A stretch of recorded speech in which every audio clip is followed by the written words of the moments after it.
Donc bonjour, on va faire aujourd'hui la deuxième vidéo sur le jeu de Go.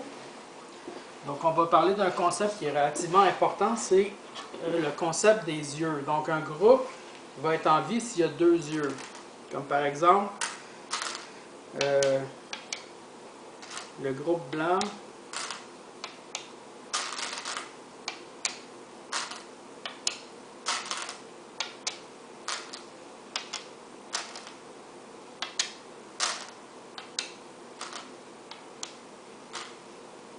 Donc le groupe blanc ici a deux yeux, donc c'est deux libertés internes au groupe.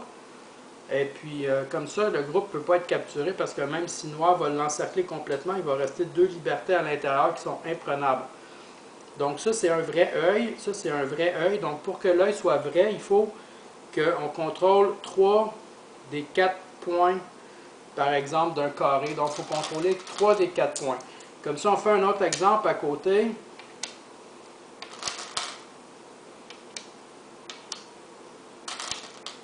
Où le groupe de blanc serait par exemple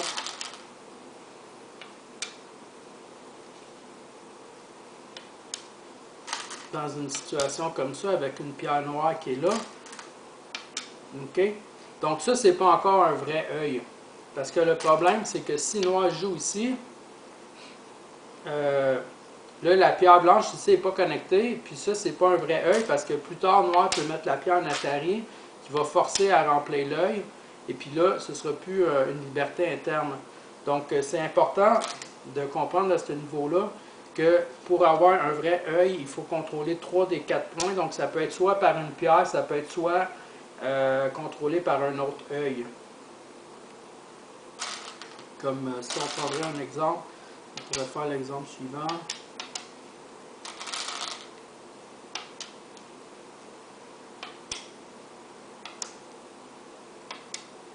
Par exemple, au lieu d'être une pierre qui serait à l'autre intersection, on aurait ça. Donc, ce groupe-là, c'est vivant. C'est vivant parce que dans lui, cet œil-là, la troisième intersection contrôlée par une liberté libre interne, et puis vice-versa. Donc, les deux sont vivants comme ça. Comme ça aussi, c'est vivant. Ce qu'il faut faire attention aussi, qui arrive souvent au début, c'est qu'on a des fois l'impression que quelque chose comme ça serait vivant. Donc, ce qu'il faut comprendre, c'est que sur la première ligne, comme ça, ici, c'est clairement pas un œil. Ça, c'est pas un œil, ce sera jamais un œil, parce que le noir va toujours avoir la possibilité de venir briser ça. Puis le troisième point de contrôle qui n'existe pas, dans le fond, qui est sur le côté. Donc ça va forcer, comme ça, blanc à remplir. Donc, c'est vraiment important, là, souvent c'est des erreurs qu'on fait au début, c'est qu'on pense qu'en étalant comme ça en diagonale, on va faire un œil, mais non, ça ne pourra jamais être un œil. C'est toujours un faux œil. Par contre, des fois, les faux yeux, ça peut être correct aussi, parce que si on a par exemple,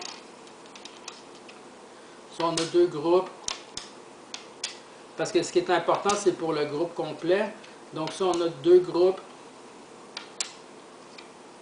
qui possèdent, si on a deux groupes qui ont seulement un œil, mais qui sont reliés entre eux par un faux œil, ça va être vivant.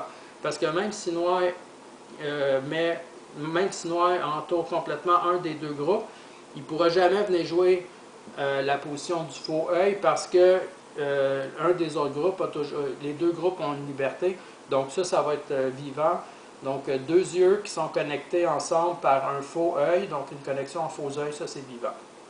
Donc on va s'arrêter ici pour tout de suite, parce que ma batterie commence à être vide.